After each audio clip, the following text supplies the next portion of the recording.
अस्सलामुअलैकुम वरहमतुल्लाह जी।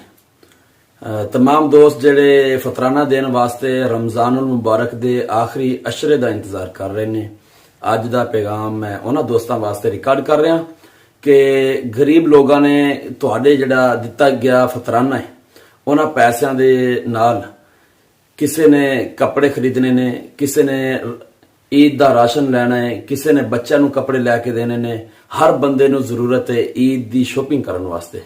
तमाम दोस्तों नूं सुनने वालों ये रिक्वेस्ट है जेडे साहिबे निसाब ने लोग कि फतराना जड़ा रमजान मुबारक दे आखिर ते जाके देना है वो हुण दे दो ताकि किसी गरीब का भला हो जाए। कोई गरीब ईद वास्ते कपड़े लाएगा, कोई किसी किस्म की शॉपिंग करनी होएगी जल्दी करके लाएगा। वैसे भी रमजान मुबारक दे आखिरी अशरे में जाके ज्यादा महंगाई हो जानी, क्योंकि इस्लामी जमहूरिया पाकिस्तान है ते मुसलमानों के हालात तो तुसीं बाखूबी वाकिफ हो, साडी कौम तो पाकिस्तानिया तो।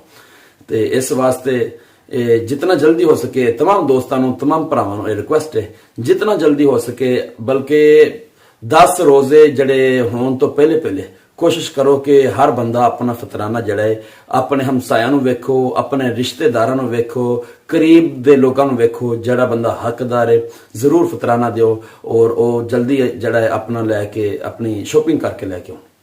जज़ाकल्लाह।